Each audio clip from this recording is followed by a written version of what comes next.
Hey guys, it's Tamara. I'm here with my mentor, Stu McLaren from Tribe. Say hi, Stu. Hello, hello. Good to see you. Good to be with everybody. This guy has changed my entire business. I met him 3 years ago, and if you'll notice, I'm wearing my Creative Club t-shirt because I'm part of the Creative Club who joined Tribe back in 2018. And for those of you who know us guys, listen to my Kentucky talk. Christy Hawkins, Heidi Easley, me, Casey Hope. Oh, who am I forgetting? Sarah Williams, Cindy Manley. There are so many of us who started out together in 2018, and Stu has changed our businesses. And you guys can see that from the outside, even with how our businesses have grown.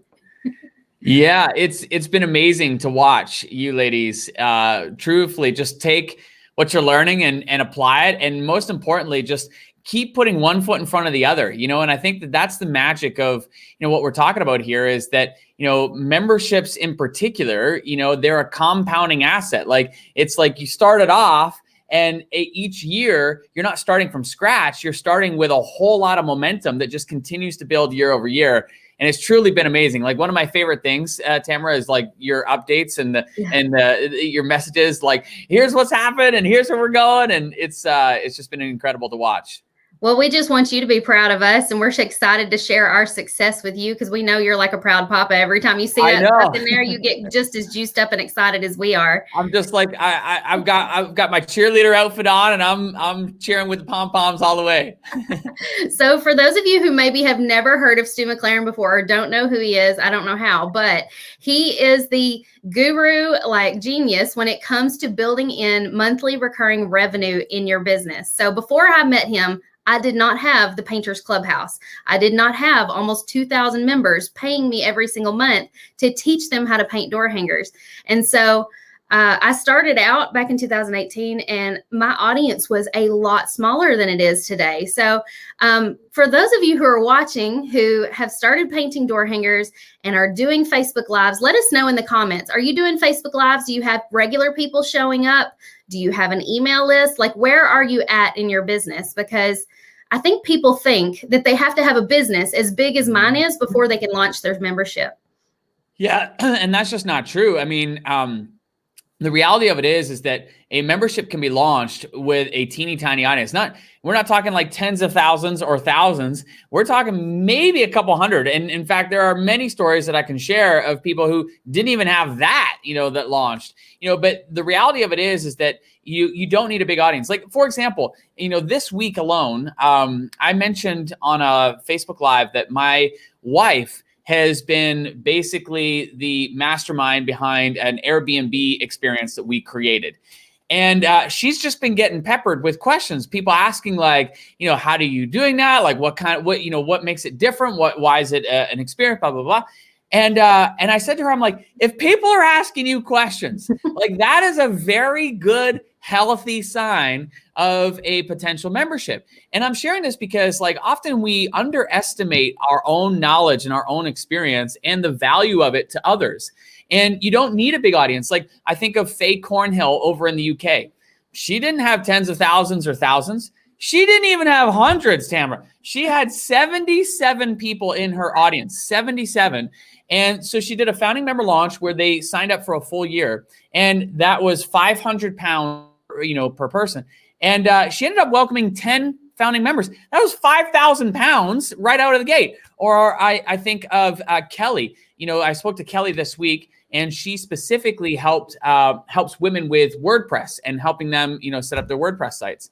Well, long story short, she didn't have a big audience, not tens of thousands, not thousands, not even hundreds. She had 59 in her audience. She did a founding member launch and ended up welcoming 29 of the 59. Wow. And I'm sharing this because here's the bottom line is that with a smaller audience, you actually have a unique advantage. With a bigger audience, you have a different advantage. With a smaller audience, you have your own advantages too. And one of them is your ability to build an intimate relationship with that audience.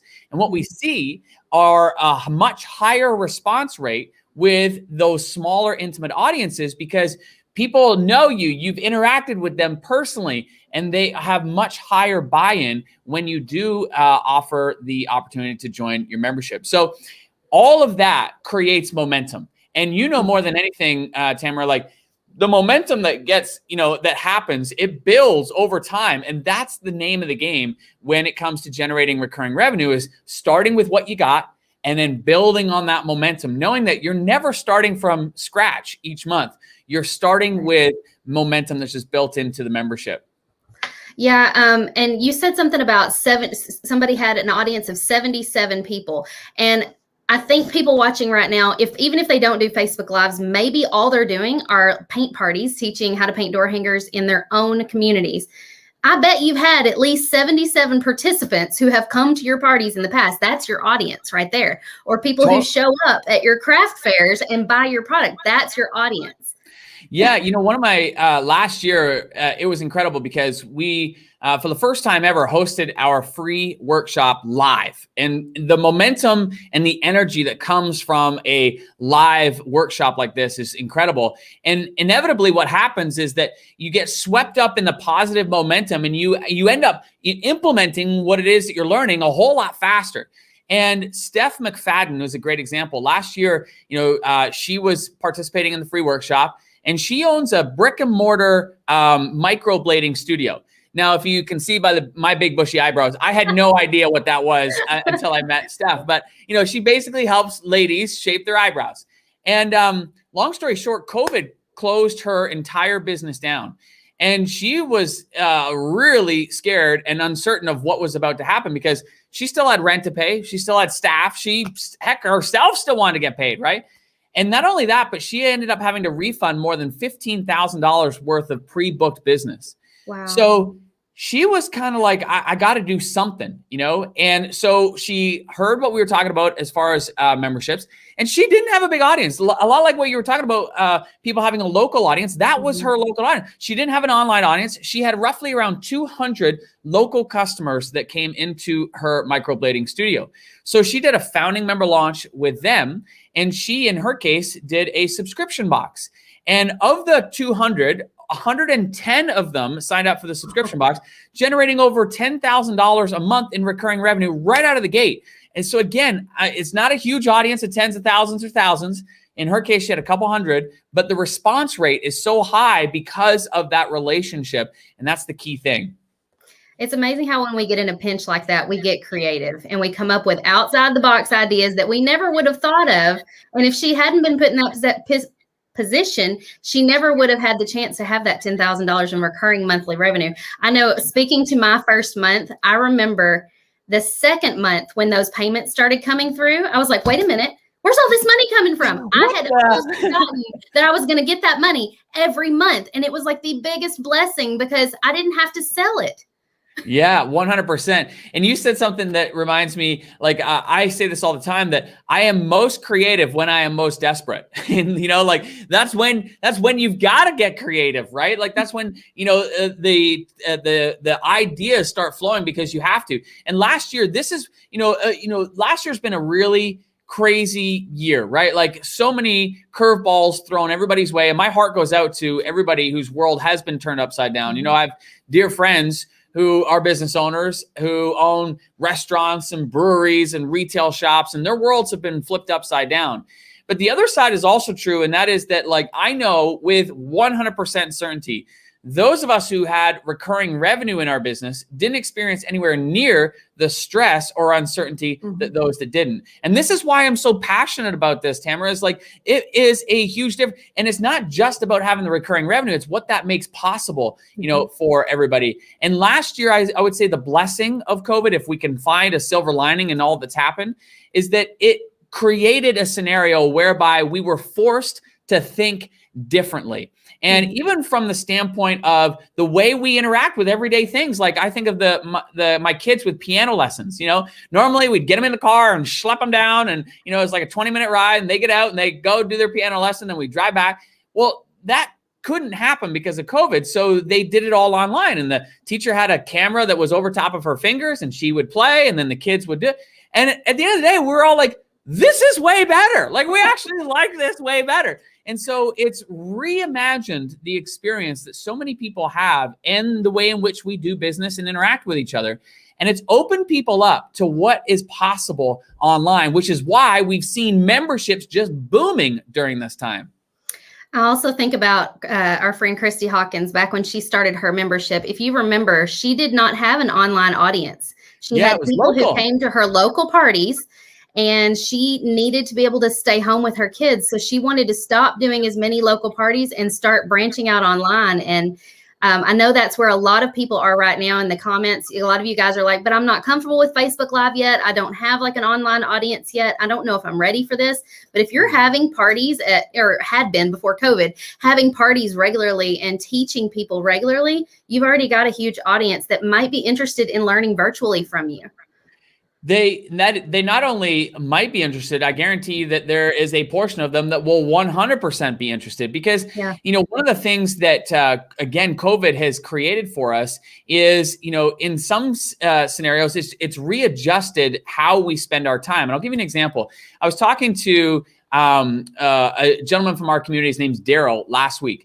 And Daryl has a membership that's in a very particular niche. He teaches Greek by going through the Bible. So it's like a very specific niche. And what was interesting was he said he had a conversation with one of his members who used to drive an hour to work and an hour back each day. So 2 hours a day. That's 10 hours a week. Well, because of COVID and closures, he wasn't doing that commute. So instantly, he was given back 10 hours of his time per week. And so in his mind, he's like, well, I'm going to put this to good use. And that's why he joined the membership and why he's been so committed to studying and learning. And this is a common thing, because there was a study done in the UK during COVID, and they asked everybody, like, you know, what are you looking to do during this time?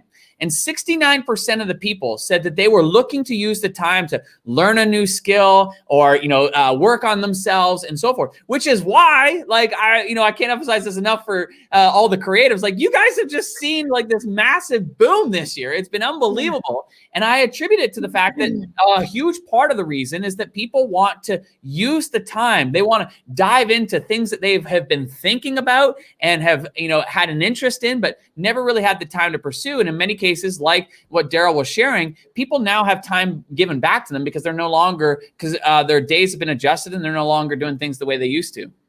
I hadn't even thought about it from that perspective. That's amazing.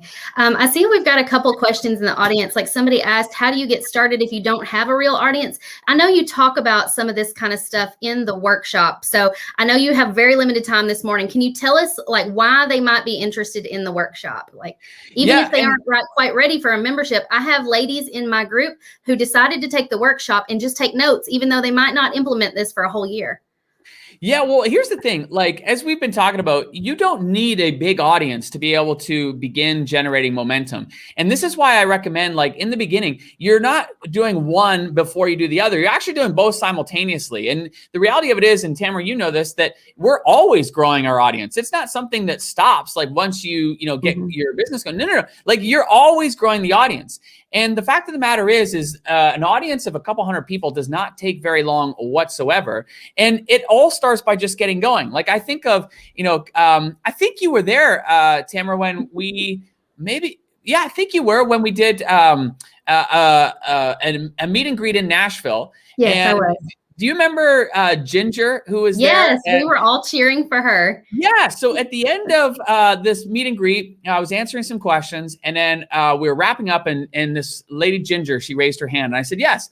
She said, and she asked almost the exact same question that you asked, Susan. Like, how do I get started? Like, I don't really have an audience. And I said, okay. I said, well, what do you think that would be the next right step for you to get started? And she said, well, I suppose, like, I hear you talking about, maybe doing a Facebook Live. And I said, okay, great. I said, so what would be the next step in doing a Facebook Live? And she said, well, figuring out like what I'm going to say. I said, okay, so let's like kind of map that out. And this is, by the way, one of the things that we went through in part 2 of the workshop, and we mapped out, because I have a framework. And so it starts with like a hook and a story and then lesson and then, call to action. And so we kind of mapped that out on a whiteboard. And she was an interior designer. So, when I asked her, I said, what's a problem that your market faces?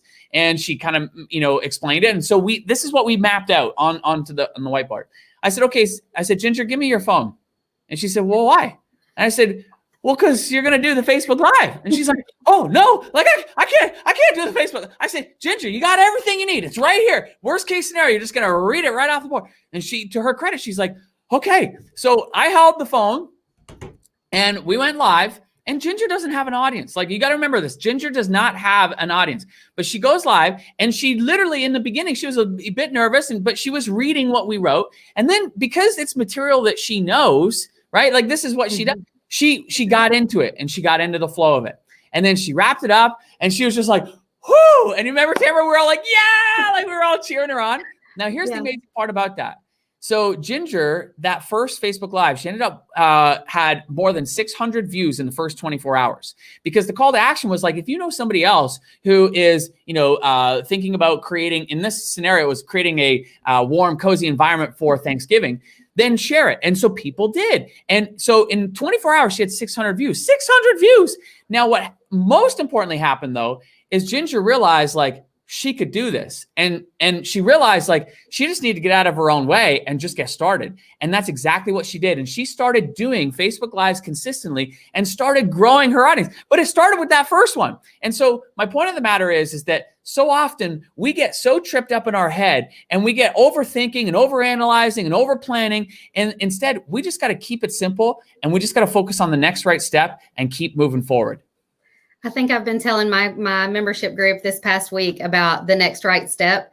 And one of the girls who was taking the workshop heard you say that. I said, yeah, Stu's in my head all the time. That's why it spills out of me into you. So that's very wise advice. I know I am one of those people that if I get an idea, I act on it. Mm-hmm. And I think that's been the key to my success is I don't get in my own way. I don't trip up over the what ifs. I just try it and see what happens. So yeah, the great Nelson Mandela once said, you either win or you learn. And in both cases, they move you forward, and so often we attribute good or bad, and we internalize that. The reality of it is this is just an experiment. And, think of it like, for all the artists that are watching and listening, it's just like staring at a blank canvas. Like, if you were trying to teach a new artist, like how to paint, you wouldn't want them analyzing and deliberating over every single stroke because it had to be perfect. Otherwise, it's going to fail. And if it doesn't look good, oh my gosh, I'm a terrible artist.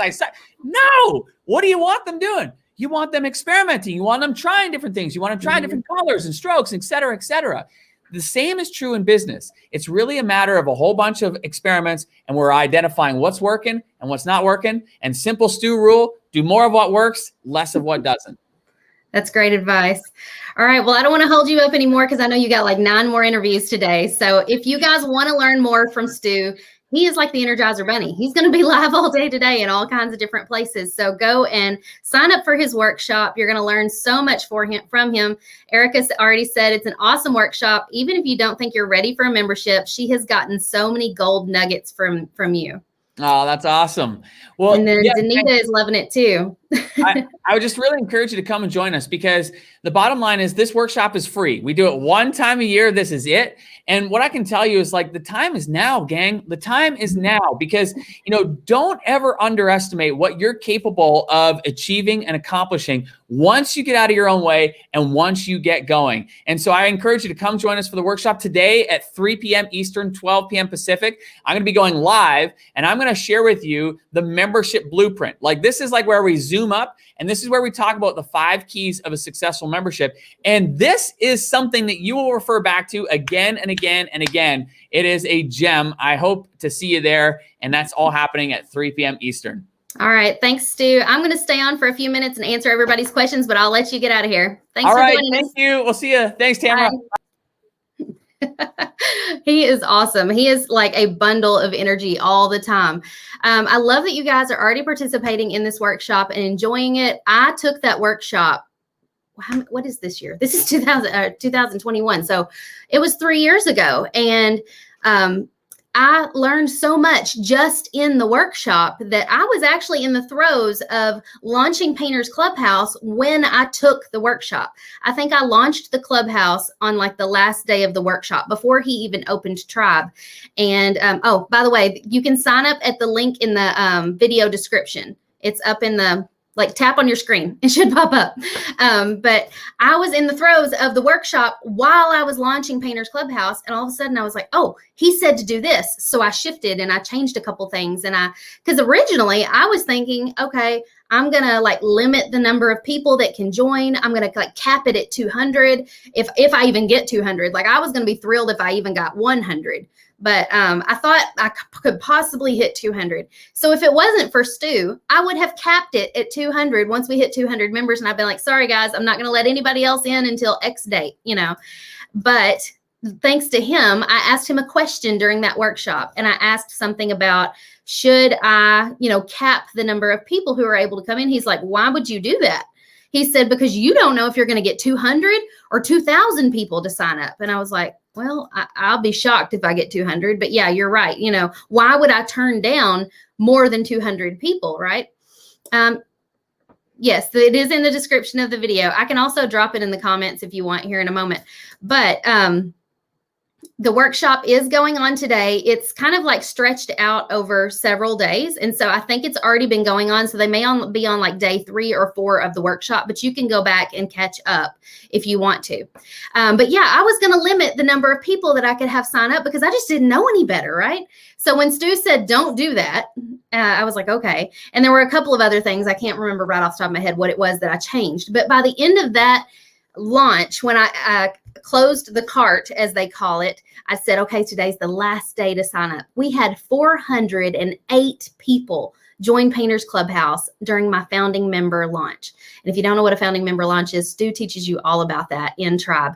But essentially, it's inviting people in to join you and to be part of what you're creating.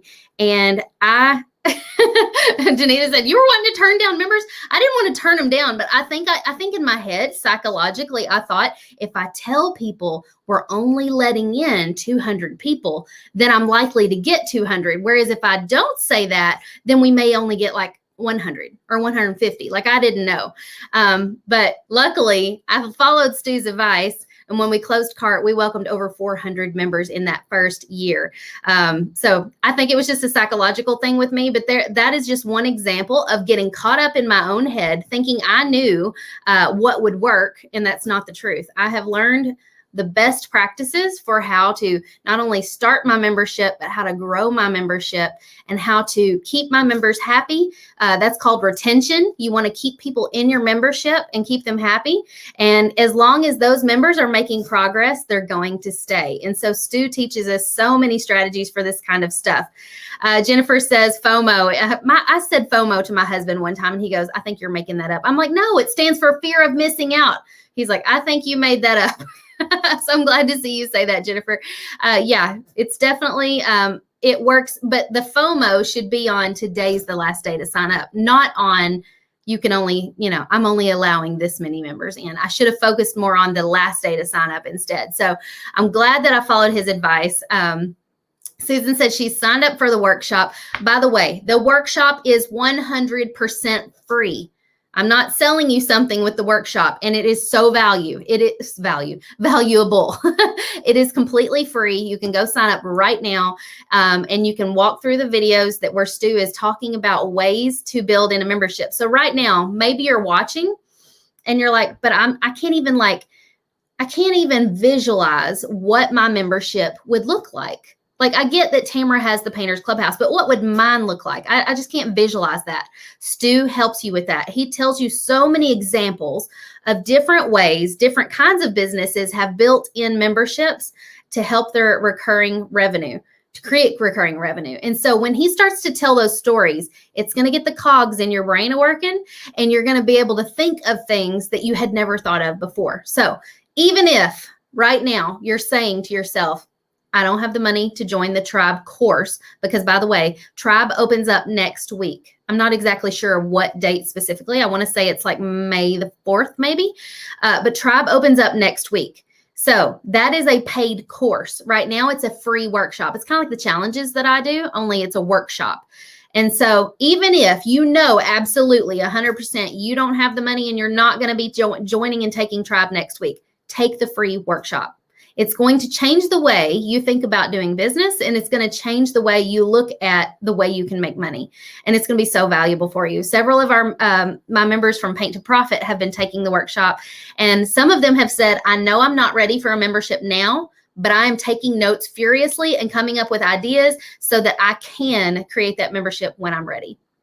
Debbie says, that's me. I can't visualize. As a creative, I don't have any trouble coming up with all the ideas, but I do have trouble narrowing it down to the best idea.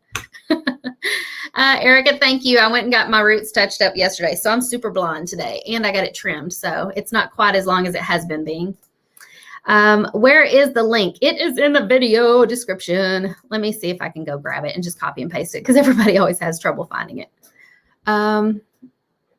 Where is it? Hold on. I got to copy and paste it for you. Here it is. Come on, highlight, copy, and paste. If you're watching inside of one of the groups, it might not pop up, but it is in the video description. If you're watching from Facebook and YouTube, it should pop up in the comments right now. Okay. Any other questions before I go about memberships and getting something started? Danita said, this isn't the membership box. He's talking about a membership group. True, but Sarah Williams, who has the framed monogram box, took Tribe back in 2018 when I did. And her membership box or her subscription box was much smaller back then. So the principles and the things that he teaches inside Tribe do also apply to subscription boxes. So if you're thinking about a subscription box, that's still recurring revenue, right? It's just a different type of membership. Wendy says this is going to be life-changing. Yes, I agree. It has been life-changing for my family. It has allowed us so much financial freedom. We've been able to bless other people going forward, and it's just been amazing. How much is my membership? So when we launched it back in 2018, our founding member launch price was $27 a month. And since then, 3 years later, we finally, we increased it to 37 along the way, and we finally just now increased it to 47. And the reason we've increased it is because the value that the participant gets is so much more than what it was 3 years ago. Not only is the way we teach better and the things we teach better, but the volume of content that you get now is like 3 years, like 3 years worth of content you get inside the membership. So the workshop's going on right now, Brenda. So you can sign up at the link that I've posted here on the screen. It's also linked in the video description and in the comments. And then Tribe opens next week. So feel free, if you have any more questions about whether or not Tribe is right for you, or maybe you just want to throw an idea for a membership my way and be like, what do you think? Like, is this a dumb idea, or is this right? Or would you do this, or would you do that? Text your questions to me. I would love to help you figure this out. There is nothing I enjoy more than helping other people like brainstorm about their businesses and how to grow their businesses. I don't know why, but that gets my juices flowing. I get so excited about that. So I would love to talk to you guys more through text. If you want to, maybe you're not comfortable sharing stuff here in the comments, send it to me in text and we'll chat in private. All right, y'all have a great afternoon. What is it? It's still morning. Y'all have a great rest of your morning. I'll talk to you again soon. Bye, y'all.